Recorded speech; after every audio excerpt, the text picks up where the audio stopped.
প্রিয় ছাত্রছাত্রী, আশা করি তোমরা সকলেই খুব ভালো আছো।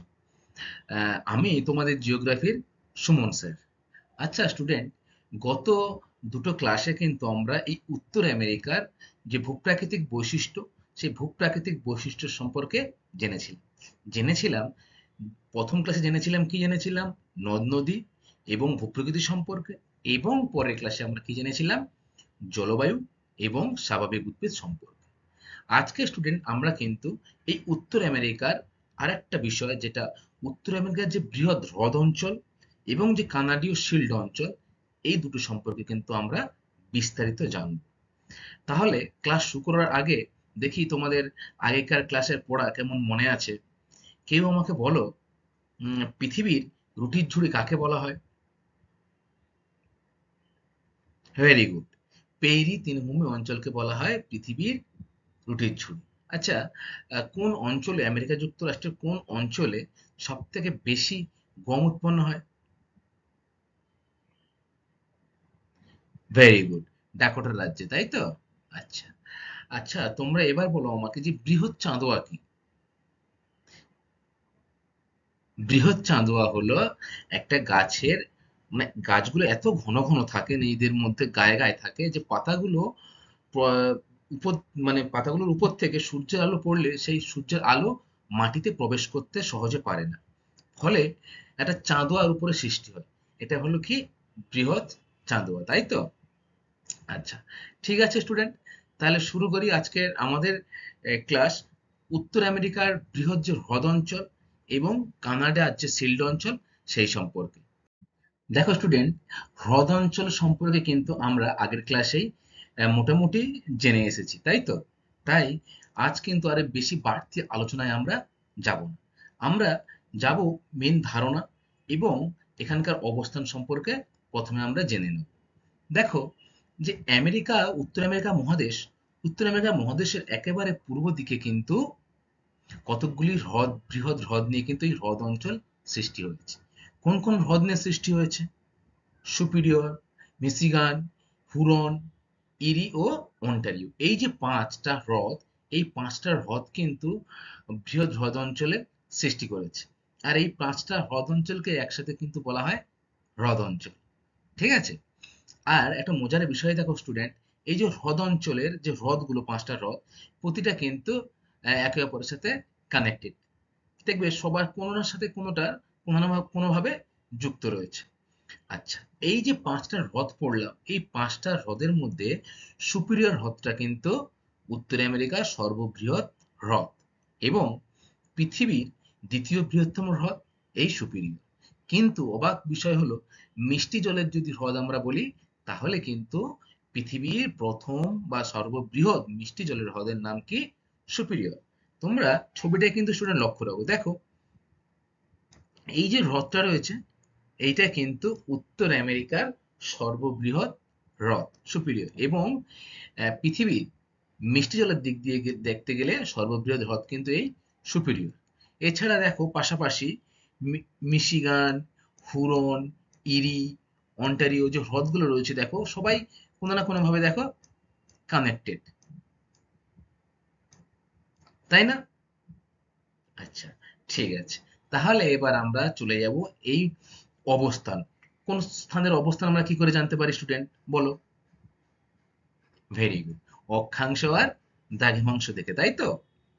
দেখো, এই যে অঞ্চলটি, হ্রদ অঞ্চলটি, অক্ষাংশ দ্রাঘিমাগত ভাবে কিন্তু 41 ডিগ্রি উত্তর থেকে 50 ডিগ্রি উত্তর অক্ষাংশ, অর্থাৎ এইখানে দেখো এই যে অংশটা 41 ডিগ্রি থেকে উপরে 50 ডিগ্রি, এখানে লেখা আছে এখানে 46 ডিগ্রি, 42 ডিগ্রি, এই অংশটাই কিন্তু উত্তর অক্ষাংশ, এবং পশ্চিমে 75 ডিগ্রি থেকে 93 ডিগ্রি পর্যন্ত পশ্চিম দ্রাঘিমা, অর্থাৎ এইখানে 75 থেকে এই পশ্চিমে কিন্তু 90 ডিগ্রি পশ্চিম দ্রাঘিমা পর্যন্ত কিন্তু এই হ্রদ অঞ্চলের বিস্তার। তাহলে স্টুডেন্ট, আমরা কিন্তু মোটামুটি ভাবে হ্রদ অঞ্চলের কে কাকে বলবো এবং পাঁচটা বৃহৎ হ্রদ সেগুলো কি কি সেগুলো সম্পর্কেও জানলাম। এবারে তোমাদের মনে প্রশ্ন আসতেই পারে, বা প্রশ্ন হতেই পারে যে এই হ্রদ অঞ্চলটা সৃষ্টি হলো কিভাবে, তাই না? চলো সেটাও আমরা কিন্তু একটু জেনে নিই। দেখো স্টুডেন্ট, এই হ্রদ সৃষ্টির কথা জানতে গেলে আমাদের কি প্রথমে জানতে হবে কানাডার সিল্ড অঞ্চল। কারণ এই কানাডার সিল্ড অঞ্চলকে ঘিরেই কিন্তু হ্রদ অঞ্চল সৃষ্টি হয়েছিল, তাই না? এটা তোমরা আগেই জেনেছো।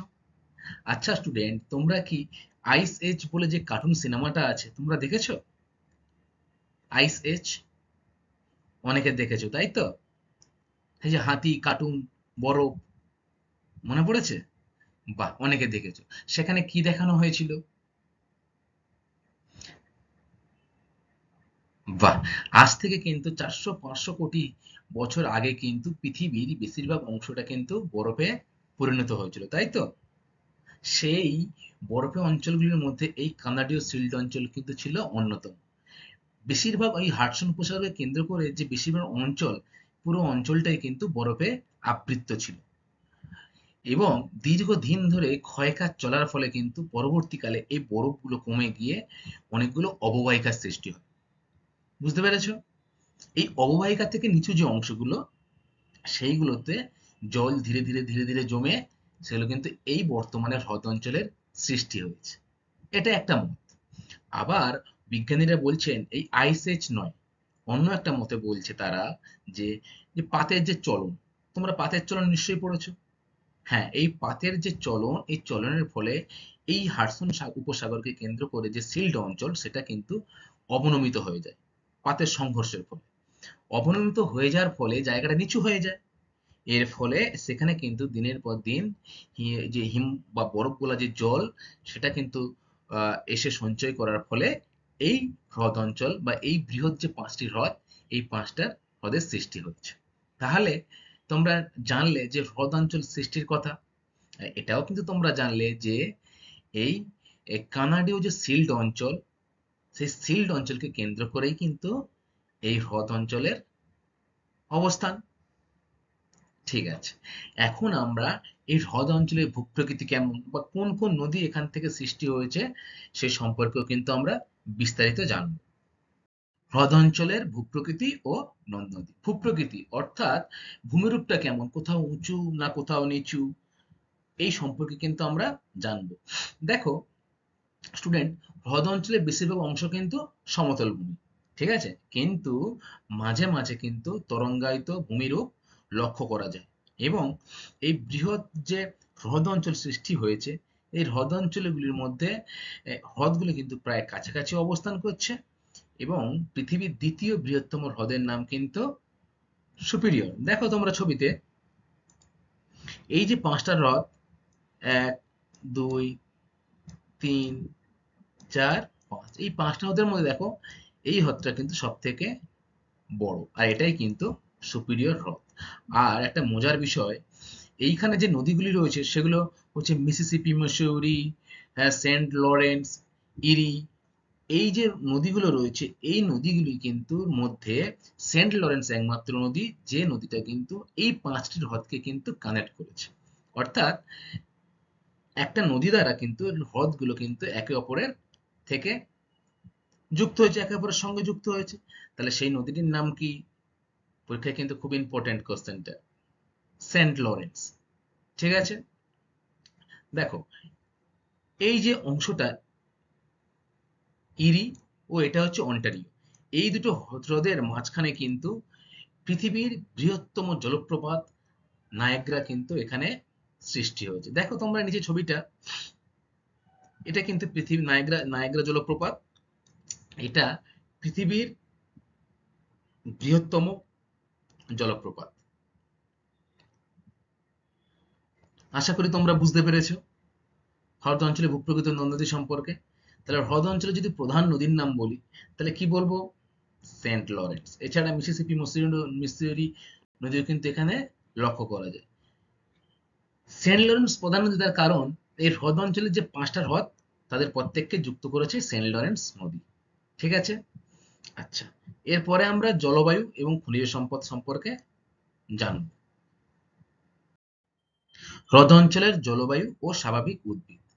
আচ্ছা স্টুডেন্ট, আমরা যখন উত্তর আমেরিকা মহাদেশের জলবায়ু সম্পর্কে পড়েছিলাম তখন উত্তর আমেরিকার পূর্ব দিকে কোন কোন জলবায়ু ছিল বলো কেউ আমাকে, দেখি কত মনে আছে তোমাদের।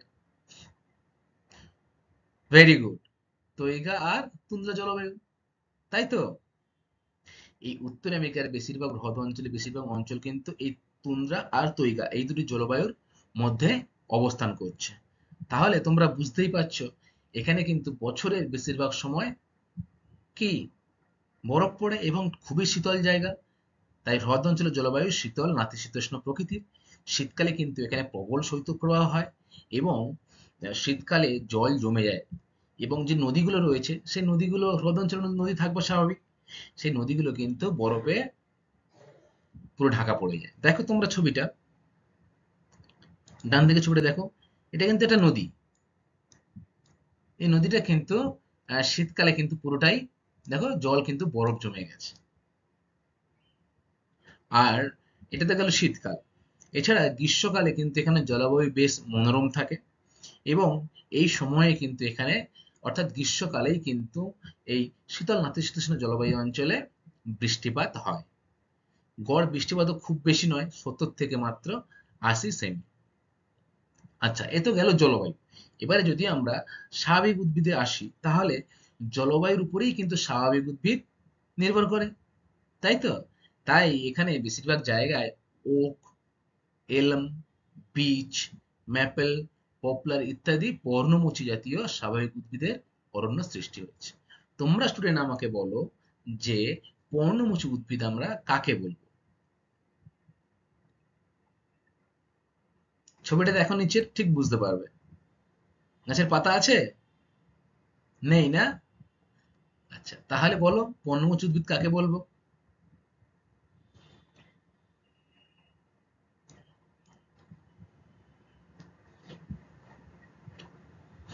বল, শোনো, আমি বলে দিচ্ছি।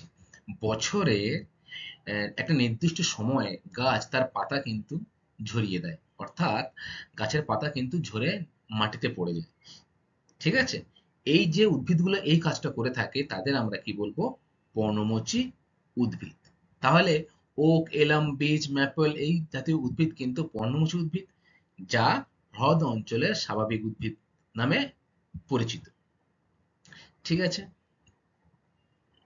দেখো, হ্রদ অঞ্চলের খনিজ সম্পদ ও শিল্প।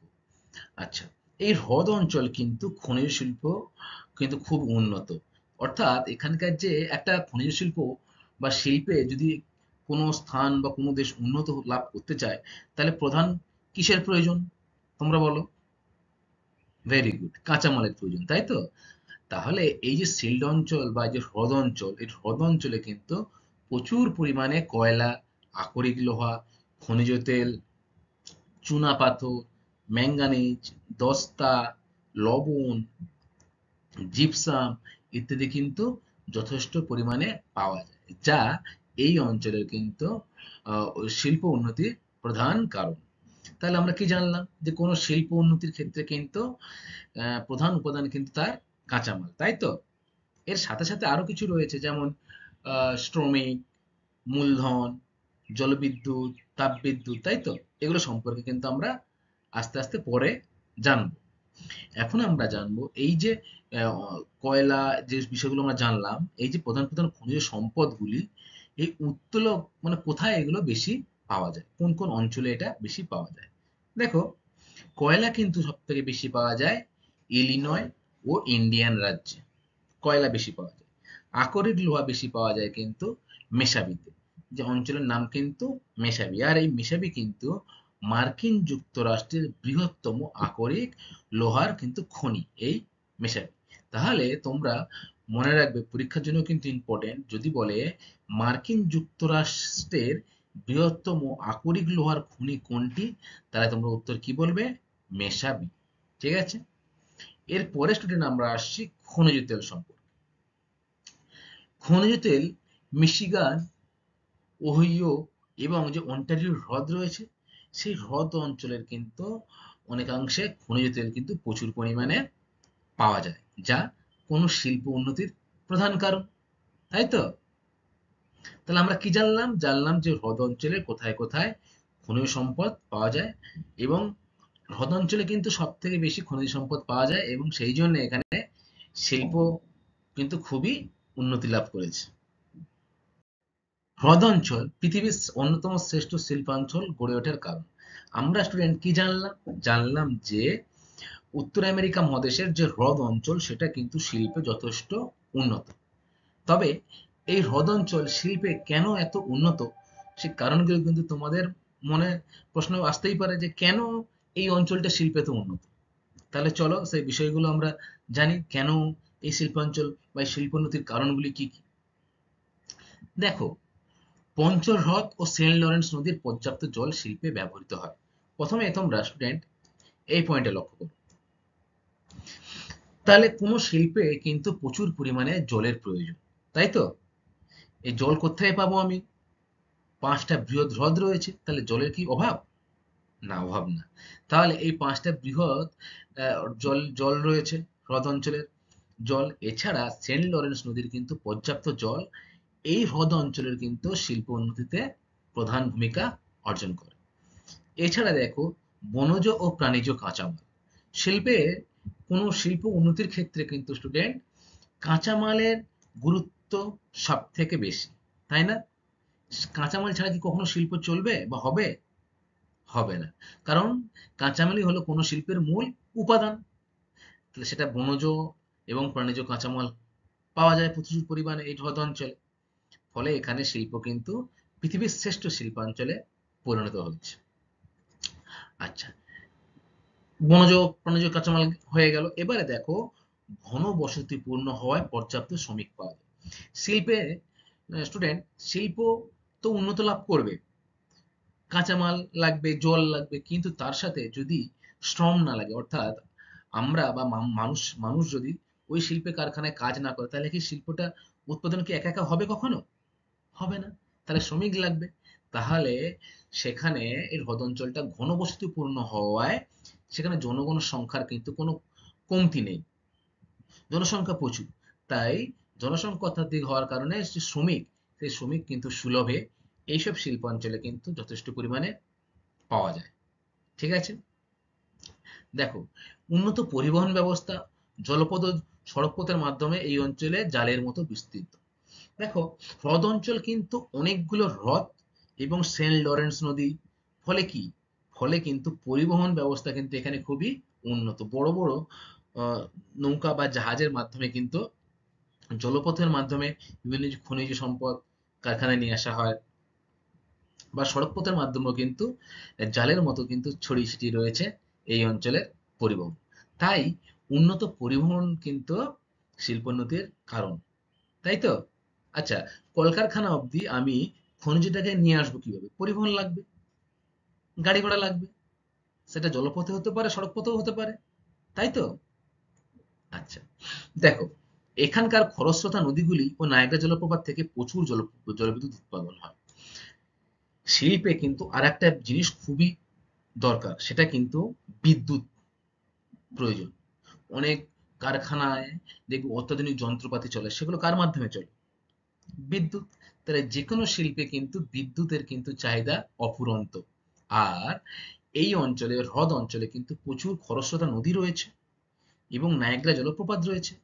ফলে এই নায়াগ্রা জলপ্রপাতকে কেন্দ্র করে কিন্তু প্রচুর জলবিদ্যুৎ কেন্দ্রও গড়ে উঠেছে, যেগুলি প্রায় সারা বছর কিন্তু এই শিল্পাঞ্চলের বিদ্যুৎটাকে যোগান দেয়। বুঝতে পেরেছো আশা করি। এরপরে দেখো, খনিজ সম্পদের সহজলভ্যতা, আকরিক লোহা ও কয়লা খনির সান্নিধ্য। দেখো, আমরা কিন্তু আগে জেনেছি যে খনিজ সম্পদ সমৃদ্ধ কিন্তু এই হ্রদ অঞ্চল, ফলে কাঁচামালের কিন্তু তেমন এখানে অভাব হয় না, তাই তো? এবং লাস্টে আমরা আসছি, দেখো, পর্যাপ্ত মূলধন, অর্থাৎ টাকা পয়সা। একটা শিল্প গড়ে তুলতে গেলে স্টুডেন্ট প্রচুর অর্থ ব্যয় করতে হয়। প্রথমে শিল্প কারখানা বা মেশিন কিনতে গেলে অর্থের প্রয়োজন হয়। তো সেই অর্থ কিন্তু সেখানকার বড় বড় ব্যবসায়ীদের রয়েছে, ফলে তারা টাকাটাও সেখানে ইনভেস্ট করছে, যার ফলে এই হ্রদ অঞ্চল কিন্তু পৃথিবীর শ্রেষ্ঠ শিল্পাঞ্চলে পরিণত হয়েছে। তাহলে তোমরা জানলে যে এই হ্রদ অঞ্চল কিন্তু পৃথিবীর শ্রেষ্ঠ একটি শিল্পাঞ্চল, এবং কেন সেটাও কিন্তু তোমরা জানলে। এবারে চলো দেখে নেই যে এই শিল্পাঞ্চলে কি কি পণ্য উৎপন্ন হয়। হ্রদ অঞ্চলের প্রধান প্রধান শিল্পগুলি হলো, দেখো, প্রথমেই আমরা কিন্তু আসব লৌহ ইস্পাত শিল্পে। এই লৌহ ইস্পাত শিল্পে কিন্তু শিকাগো গ্যারি ওখানকার বা উত্তর আমেরিকার বৃহৎ লৌহ ইস্পাত কেন্দ্র। এছাড়া বাফেলো, ফিউল্যান্ড ইত্যাদি অংশ কিন্তু গুরুত্বপূর্ণ কেন্দ্র হিসেবে গড়ে উঠেছে লৌহ ইস্পাত শিল্প। আচ্ছা, এরপরে দেখো স্টুডেন্ট, ইঞ্জিনিয়ারিং শিল্প। ডেট্রয়েট বৃহৎ মোটর গাড়ি নির্মাণ কেন্দ্র। তোমাদের কিন্তু পরীক্ষার জন্য খুবই এটা গুরুত্বপূর্ণ প্রশ্ন। তোমাদের যদি পরীক্ষায় আসে স্টুডেন্ট যে বৃহৎ মোটর গাড়ি নির্মাণ কেন্দ্র কোথায় অবস্থিত, তাহলে তোমরা কি লিখবে? ডেট্রয়েট। এছাড়া শিকাগো, টলেডো এইসব অঞ্চলেও কিন্তু ইঞ্জিনিয়ারিং শিল্প উন্নতি লাভ করেছে। রাসায়নিক শিল্প। রাসায়নিক শিল্পের মধ্যে দেখো Chicago, Duluth, Detroit, Pittsburgh, Michigan অঞ্চল অন্যতম গুরুত্বপূর্ণ কেন্দ্র। খনিজ তেল শোধন এবং পেট্রোরাসায়নিক শিল্প। দেখো শিকাগো, বাফেলো ও ফিউল্যান্ড কিন্তু যে কেন্দ্রগুলো গড়ে উঠেছে এই অঞ্চলে, সেইগুলো কিন্তু খনিজ তৈল ও শোধন ও রাসায়নিক শিল্পে কিন্তু খুবই গুরুত্বপূর্ণ ভূমিকা অবলম্বন করে। দেখো স্টুডেন্ট, হ্রদ অঞ্চলে যে শিল্পগুলো রয়েছে সেই শিল্পগুলো কিন্তু আহ, এই দেশটিকে বা এই মহাদেশটিকে কিন্তু উন্নত করতে অনেকাংশে সাহায্য করেছে। দেখো, আমরা একটা কথা স্টুডেন্ট বলে থাকি প্রায়, যে উম, কি বলি আমরা, যে বলি না যে আমাদের এখানকার থেকে বিদেশে অনেক বেশি উন্নত, বলি তো?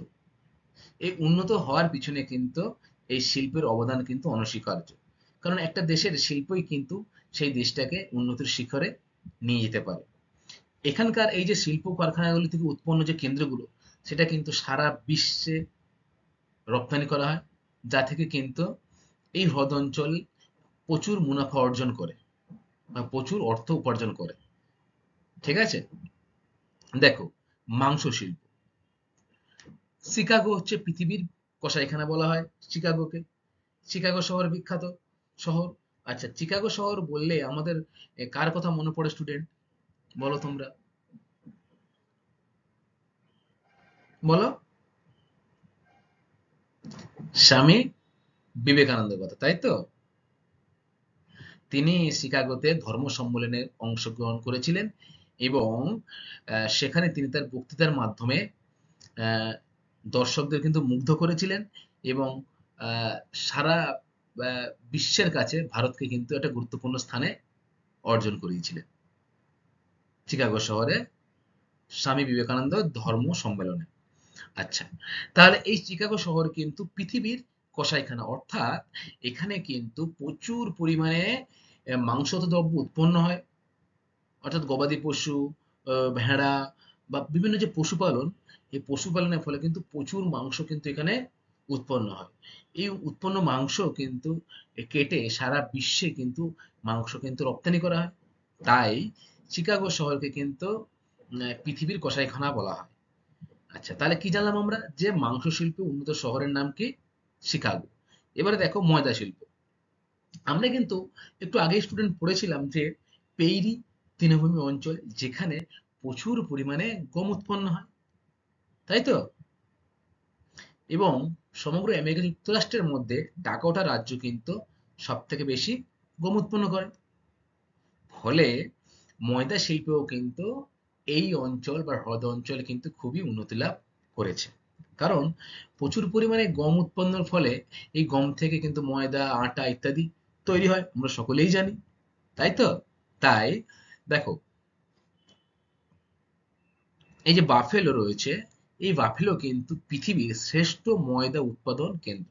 এখানে কিন্তু এই গম থেকে কিন্তু সব থেকে বেশি বা শ্রেষ্ঠ ময়দা উৎপন্ন কিন্তু এই বাফেলোতে হয়ে থাকে। ফলে এখানে ময়দা শিল্প কিন্তু খুবই উন্নত এবং এই ময়দা কিন্তু সারা বিশ্বে কিন্তু রপ্তানি করা হয়ে থাকে।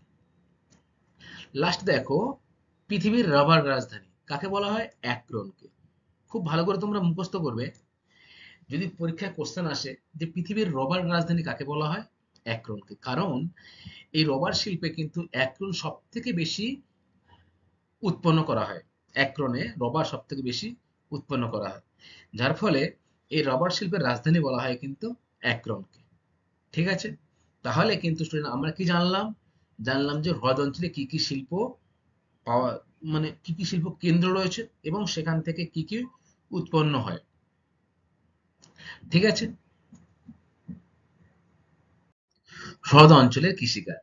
দেখো স্টুডেন্ট, এই হ্রদ অঞ্চল কিন্তু কৃষিকাজে বেশ উন্নত। তাহলে তোমাদের কিন্তু মনে হতেই পারে যে কৃষিকাজে কেন উন্নত। প্রথমেই বলে রাখি, প্রথমত হচ্ছে যে এই হ্রদ অঞ্চলে কিন্তু জলের অভাব নেই, তাই না? অনেকগুলি হ্রদ রয়েছে, ৫টি সেন্ট লরেন্স নদী রয়েছে। সেখান থেকে কিন্তু খুব সহজেই খাল কেটে তার মাধ্যমে জল কিন্তু এই কৃষিক্ষেত্রের আশেপাশে আনা খুবই সহজ। এবং আরেকটা পয়েন্ট রয়েছে যেটা কিন্তু খুবই ইম্পর্টেন্ট, সেটা হচ্ছে কিন্তু শস্যাবর্তন পদ্ধতিতে চাষবাস করা হয়। অর্থাৎ শস্যাবর্তন পদ্ধতিটা কি তোমাদের মনে হতেই পারে। শস্যাবর্তন পদ্ধতি হচ্ছে স্টুডেন্ট, একই জমিতে বারবার কিন্তু একই ফসল চাষ না করে বিভিন্ন ফসলের চাষ পর্যায়ক্রমে করাকে বলা হয় শস্যাবর্তন প্রক্রিয়া। অর্থাৎ তোমরা কিন্তু লক্ষ্য রাখবে, আমাদের এইসব পশ্চিমবঙ্গের যে গ্রামাঞ্চলে বছরের নির্দিষ্ট অঞ্চলে দেখবে ধান হচ্ছে, তারপরে দেখবে শীতের সময় সেই একই জমিতে আলু হচ্ছে, হয়তো।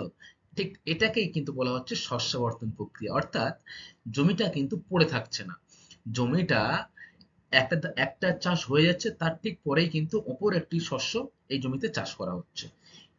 ফলে এখানে কিন্তু যে ফসলগুলো উৎপন্ন হচ্ছে সেগুলি হলো ভুট্টা, যব, গম, ওট, রাই, বিট। এছাড়া হ্রদ অঞ্চলের তীরবর্তী জমিতে যেগুলো তীরবর্তী অঞ্চল, সেগুলো কিন্তু আঙুর, আপেল, পিচ প্রভৃতি ফলের চাষ কিন্তু খুব ভালো হয়।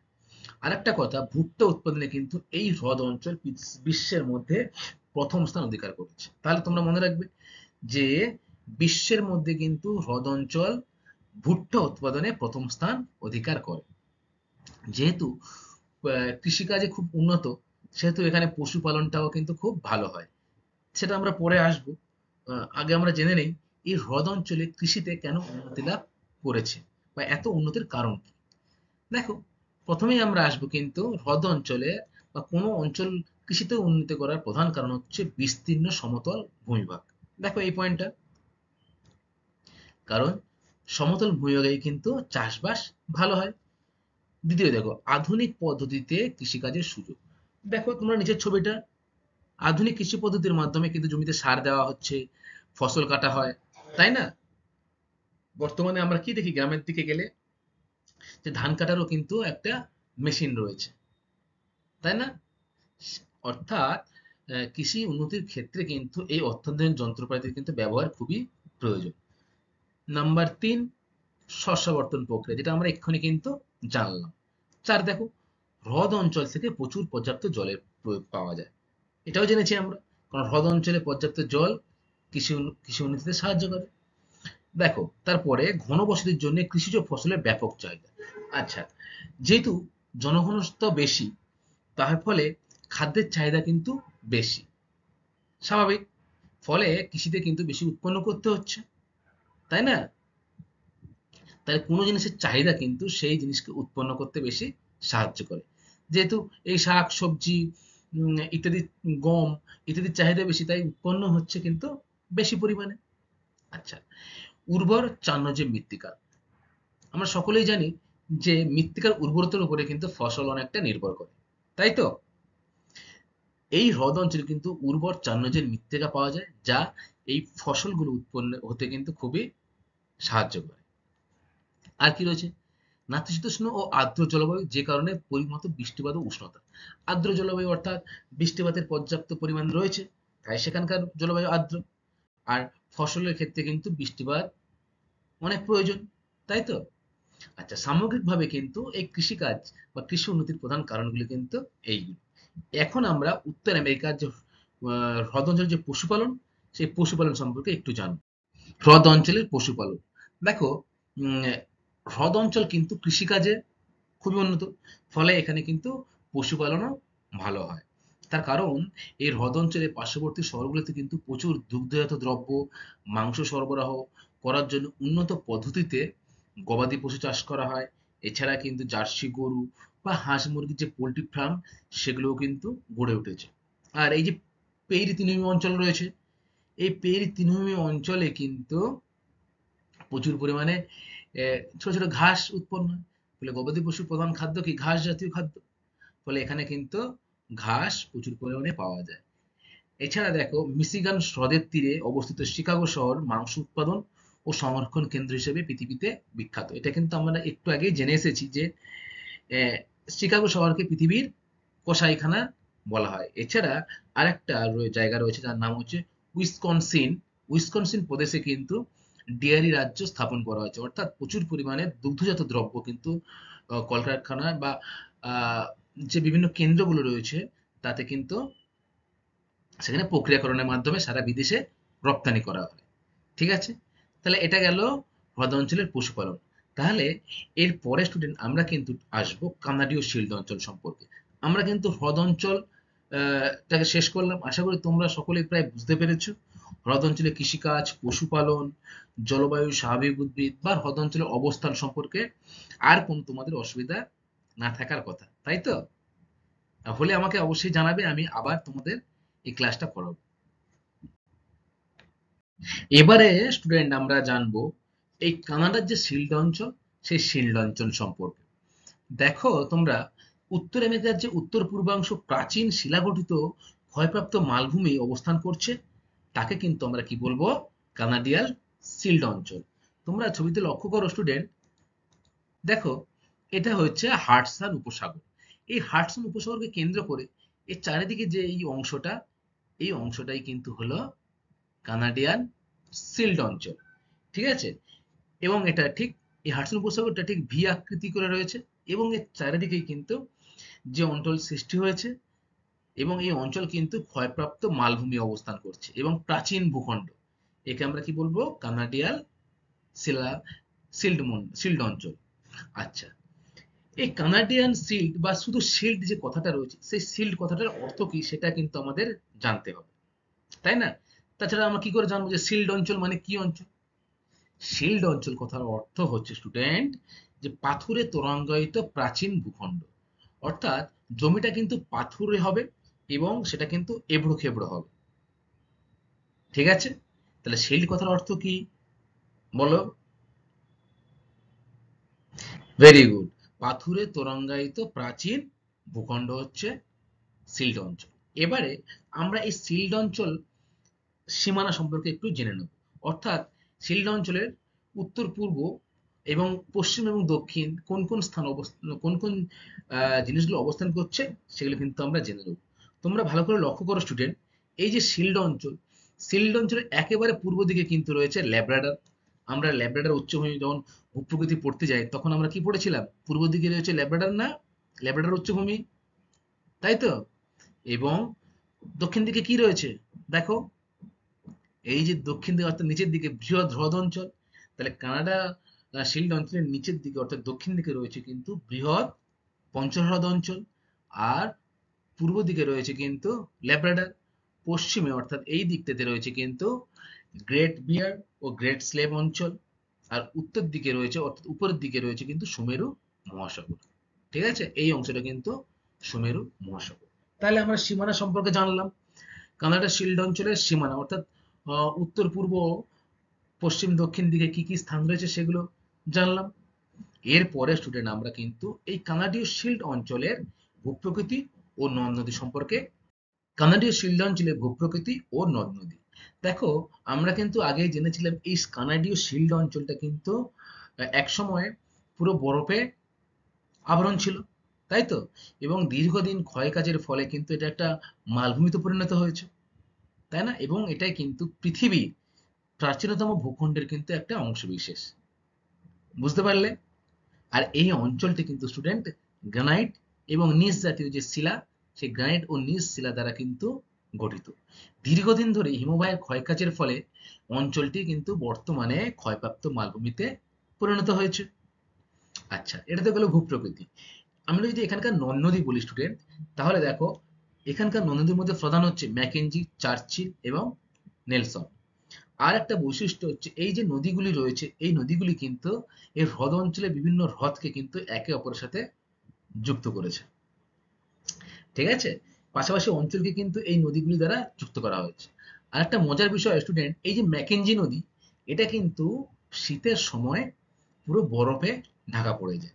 যেহেতু ওটা তুন্দ্রা বা তৈগা জলবায়ুর অন্তর্গত ছিল, তাই সেটা কিন্তু পুরো বরফে ঢাকা পড়ে যায় শীতের সময়। এবং যে বনজ কাঁচামাল অর্থাৎ যে কাঠের গুঁড়ি বা গাছ ওইগুলি কিন্তু এই ম্যাকেঞ্জি নদীতে এই শীতের সময় কেটে ফেলে দেওয়া হয়। এবং যখন গরমের সময় বরফটা জলে পরিণত হয় এবং যে নদীর স্রোত রয়েছে সেই স্রোতের টানে কিন্তু এই কাঠগুলি কিন্তু খুব সহজেই কলকারখানা বা বিভিন্ন শিল্পে কিন্তু পৌঁছে যায়। অর্থাৎ পরিবহনটা কিন্তু খুব সুবিধা এবং খুব সহজভাবে হচ্ছে, তাই তো? আচ্ছা, ভূপ্রকৃতির নদ-নদী গেল, এরপরে আমরা আসবো জলবায়ু ও স্বাভাবিক উদ্ভিদ। দেখো স্টুডেন্ট, এই যে সিল্ড অঞ্চল, এই সিল্ড অঞ্চলটা কিন্তু উত্তর আমেরিকা মহাদেশের একেবারে উত্তর দিকে অবস্থান করছে। তাহলে আমরা কিন্তু জেনেছিলাম যে এই উত্তর অংশটা কিন্তু তুন্দ্রা জলবায়ুর অন্তর্গত। ফলে বছরের 7 থেকে 8 মাস কিন্তু এখানে তাপমাত্রা হিমাঙ্কের নিচে থাকে। তোমরা ডান দিকে ছবিটা দেখলেই বুঝতে পারবে। দেখো তাপমাত্রা হিমাঙ্কের নিচে অর্থাৎ বরফ পড়ছে। বৃষ্টি এখানে কিন্তু খুবই কম হয়, খুবই কম হয়। অধিকাংশ যা বৃষ্টি হয় সেটা কিন্তু গ্রীষ্মকালে হয়। ফলে এখানে শৈবাল জাতীয় উদ্ভিদ, গুল্মজাতীয় উদ্ভিদ কিন্তু জন্মায়। যেহেতু মাটি সবসময় বরফে ঢাকা থাকে, সেহেতু বড় উদ্ভিদ বা গাছপালা জন্মাতে পারে না। শৈবাল এবং গুল্ম জাতীয় উদ্ভিদ কিন্তু এখানে জন্মায়। এটা গেল জলবায়ু। এবার যদি আমরা স্বাভাবিক উদ্ভিদ বলি, এই সিল্ড অঞ্চলের দক্ষিণ পূর্ব অংশের জলবায়ু হচ্ছে উষ্ণ প্রকৃতির, অর্থাৎ অনেকটা একটু গরম আর কি। হ্যাঁ, এই অঞ্চলে প্রচুর পরিমাণে সরলবৃক্ষ অরণ্য দেখা যায়, যেমন পাইন, ফার, ম্যাপল। আমি একটু আগে বলেছিলাম যে ম্যাকেঞ্জি নদীতে কিন্তু এই সরলবর্গীয় উদ্ভিদগুলো কিন্তু কেটে ফেলে দেওয়া হয় এবং সেই নদীর জল যখন বরফ থেকে গলে জল হয়, তখন একা একাই এই কাঠগুলো কিন্তু নদীতে ফেলে দিলে একা একাই কিন্তু বয়ে গিয়ে কারখানার সামনে বা বিভিন্ন শিল্প কেন্দ্রে পৌঁছে যায়। তাহলে উত্তর আমেরিকা মহাদেশের যে কানাডীয় শিল্ড অঞ্চল, সেই শিল্ড অঞ্চলের কিন্তু আমরা কি জানলাম যে বনজ সম্পদ কিন্তু খুব উন্নত। ঠিক আছে? অর্থাৎ কাষ্ঠ শিল্প খুবই উন্নত। জলবায়ু ও স্বাভাবিক উদ্ভিদ কিন্তু আমরা জানলাম। দেখো শিল্ড অঞ্চলে জীবজন্তুকে কি লক্ষ্য করা যায়। দেখো স্থলবর্গ বনভূমিতে বলগা হরিণ, বনবিড়াল, লোমেশু, কুকুর দেখতে পাওয়া যায়। অর্থাৎ যে কুকুরগুলোর অনেক বেশি লোম থাকে, কারণ সেখানে প্রচন্ড ঠান্ডা পড়ে, এই ঠান্ডার হাত থেকে তো বাঁচতে হবে। আচ্ছা, কৃষিকাজ দেখো, শিল্ড অঞ্চল কিন্তু কৃষিকাজে অতটা উন্নত নয়, কারণ বছরের বেশিরভাগ সময় কিন্তু এখানে মাটিটা কি থাকে, বরফে ঢাকা থাকে। ফলে কিন্তু এখানে কৃষিকাজ অতটা বেশি উন্নত নয়। খনিজ সম্পদ, প্রাচীন আগ্নেয় শিলা ও রূপান্তর শিলায় গঠিত হওয়ায় এই অঞ্চল কিন্তু খনিজ সম্পদ সম্বদ্ধ এলাকা। অর্থাৎ এই কানাডার শিল্ড অঞ্চলে কিন্তু প্রচুর পরিমাণে খনিজ সম্পদ পাওয়া যায়। এর মধ্যে সোনা, নিকেল, আকরিক লোহা, ইউরেনিয়াম, প্লাটিনাম, রূপো ইত্যাদি কিন্তু প্রচুর পরিমাণে পাওয়া যায়। পৃথিবীর বৃহত্তম নিকেল খনি এই সার্ডিভেরি এই অঞ্চলে কিন্তু অবস্থিত। তাহলে তোমরা মনে রাখবে, পৃথিবীর বৃহত্তম নিকেল খনির নাম কি? সার্ডিভেরি। এটা কিন্তু এই কানাডীয় শিল্ড অঞ্চলে অবস্থান করছে। এবং পৃথিবীর দ্বিতীয় বৃহত্তম স্বর্ণ খনি টিমিনিস, সেটাও কিন্তু এই কানাডীয় শিল্ড অঞ্চলে অবস্থান করছে। তাহলে আমরা কি জানলাম যে কানাডীয় শিল্ড অঞ্চলে জীবজন্তু, কৃষিকাজ এবং খনিজ সম্পদ সম্পর্কে। এরপরে আমরা কানাডীয় শিল্ড অঞ্চলের কৃষিকাজ এবং পশুপালন সম্পর্কে কিন্তু আমরা একটু জানবো। কাষ্ঠ ও কাগজ শিল্প। দেখো এই যে উত্তর আমেরিকার কানাডীয় শিল্ড অঞ্চল, এই শিল্ড অঞ্চল কিন্তু স্টুডেন্ট তোমরা মনে রাখবে কাগজ ও কাষ্ঠ শিল্পে কিন্তু পৃথিবীর মধ্যে একটা গুরুত্বপূর্ণ স্থান অধিকার করে। কারণ তোমরা কিন্তু একটু আগেই জেনেছিলে যে সরলবর্গীয় বৃক্ষের বনভূমি কিন্তু এখানে লক্ষ্য করা যায়। এই বনভূমির কাঠই হলো কাষ্ঠ ও কাগজ শিল্পের প্রধান কাঁচামাল। আচ্ছা, শুধু কি কাঁচামাল হলেই কিন্তু যে একটা শিল্প বা কাগজ শিল্প বা কাষ্ঠ শিল্প গড়ে উঠবে তা কিন্তু নয়। আর কি কি প্রয়োজন, চলো সেগুলো দেখে নেই। দেখো পরিবহন দরকার, অর্থাৎ খুব সহজেই কিন্তু আমি বলেছিলাম যে সেন্ট লরেন্স নদীর মাধ্যমে কিন্তু কাঠ কিন্তু খুব সহজেই শিল্পকেন্দ্রে এসে পৌঁছায়। এছাড়া সড়ক পথে যোগাযোগ ব্যবস্থার মাধ্যমেও কিন্তু বা নদী মাধ্যমে জাহাজের মাধ্যমে কিন্তু পরিবহনটা সুবিধা রয়েছে এই অঞ্চলে, যেহেতু প্রচুর হ্রদ ও নদী রয়েছে। বিদ্যুৎ, দেখো ন্যাকড়া জলপ্রপাত রয়েছে, এছাড়া আরো অন্যান্য নদী রয়েছে, তার উপরে কিন্তু জলবিদ্যুৎ উৎপন্ন কিন্তু খুব সহজ এখানে। খরস্রোতা নদী কিন্তু এখানে লক্ষ্য করা যায়। ফলে এখানে গ্রীষ্মকালে কিন্তু প্রচুর বিদ্যুৎ উৎপন্ন করা সম্ভব হয়। ফলে এখানে কাষ্ঠ ও কাগজ শিল্প উন্নতি লাভ করেছে। এরপরে দেখো দক্ষ শ্রমিক, যেহেতু অঞ্চলটি জনঘনত্বপূর্ণ, তাই সেখানে কিন্তু শ্রমিকের অভাব খুব একটা হয় না। এছাড়া প্রচুর মূলধন, অর্থাৎ টাকা পয়সার মানুষের অভাব নেই। একটা শিল্প কারখানা গড়ে তুলতে গেলে কিন্তু স্টুডেন্ট প্রচুর মূলধনের প্রয়োজন, তাই না? তোমরা কিন্তু এটা মনে রাখবে যে কাগজ এবং কাগজের মণ্ডপ ও কাগজ প্রিন্ট বা নিউজ প্রিন্ট শিল্পে কানাডা, যে দেশের নাম কানাডা, সেই কানাডা কিন্তু বিশ্বে প্রথম স্থান অধিকার করে। ঠিক আছে? আরেকটা শিল্প কিন্তু স্টুডেন্ট এখানে দেখা যায়, সেটা হচ্ছে ফার শিল্প। ফার শিল্পটা কি? দেখো, দীর্ঘ লোমযুক্ত পশুর চামড়া দিয়ে যে শীতের পোশাক তৈরি হয়, তাকে কিন্তু বলা হয় ফার শিল্প। তোমরা কিন্তু এটা খুব ভালো করে মনে রাখবে। ফার শিল্প কাকে বলে তাহলে? পশুর চামড়া দিয়ে যে শীতের পোশাক তৈরি হয়, তাকে কিন্তু বলা হয় ফার শিল্প। তাহলে স্টুডেন্ট আমরা কিন্তু সামগ্রিকভাবে উত্তর আমেরিকা মহাদেশটা আজকেই শেষ করলাম। আজকে আমরা হ্রদ অঞ্চল এবং কানাডীয় শিল্ড অঞ্চল এই দুটো কিন্তু বিষয়ে বিস্তারিত জানলাম। এখন তোমাদের পরীক্ষার জন্য কিছু গুরুত্বপূর্ণ প্রশ্ন আমি তৈরি করেছি, সেগুলো একটু লক্ষ্য করো। কয়েকটি গুরুত্বপূর্ণ প্রশ্ন, স্টুডেন্ট তোমরা পারলে এগুলো কিন্তু খাতায়ও নোট ডাউন করতে পারো। তোমরাই বলো আমাকে তাহলে। 1 নম্বর কোশ্চেন দেখো, কোন শহরকে পৃথিবীর কসাইখানা বলা হয়? ভেরি গুড, শিকাগো শহরকে। 2 নম্বর দেখো, পৃথিবীর শ্রেষ্ঠ ময়দা উৎপাদন কেন্দ্র কোনটি? বাফেলো। আচ্ছা, 3 নম্বর দেখো, হ্রদ অঞ্চলের প্রধান শিল্প কোনটি? স্টুডেন্ট মনে রাখবে, হ্রদ অঞ্চলের প্রধান শিল্প কিন্তু লৌহ ও ইস্পাত শিল্প। 4, তোমরা সকলেই জানো পৃথিবীর বৃহত্তম স্বাদু জলের হ্রদের নাম সুপিরিয়র। শিল কথার অর্থ হচ্ছে কিন্তু পাথুরে জমি, যা তরঙ্গায়িত এবং প্রাচীন ভূখণ্ড। আচ্ছা, 6, নায়াগ্রা জলপ্রপাত কোন নদীর উপর সৃষ্টি হয়েছে বলো তোমরা? Very good, saint Lawrence.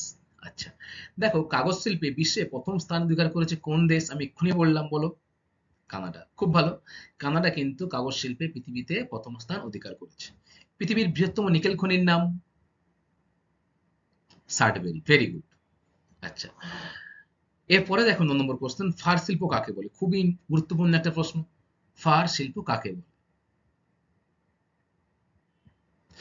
Very good, দীর্ঘ যে লোমওয়ালা পশু রয়েছে তাদের চামড়া দিয়ে যে শীতকাল শীতের জন্য যে পোশাক তৈরি করা হয়, তাকে কিন্তু বলা হয় ফার শিল্প। তাহলে স্টুডেন্ট, আশা করি তোমরা ক্লাসটা মন দিয়ে শুনেছো এবং সমস্ত বিষয়গুলো বুঝতে পেরেছো। আজকে কিন্তু আমার ক্লাসটা এই পর্যন্ত। পরে তোমাদের সাথে কিন্তু স্টুডেন্ট আমি নতুন একটা বিষয় নিয়ে, ভূগোলের নতুন একটা বিষয় নিয়ে তোমাদের সাথে আলোচনা করব। আহ, ততক্ষণ সবাইকে অনেক ধন্যবাদ আমার ক্লাসটা মন দিয়ে শোনার জন্য। সকলে খুব ভালো থেকো। Thank you class.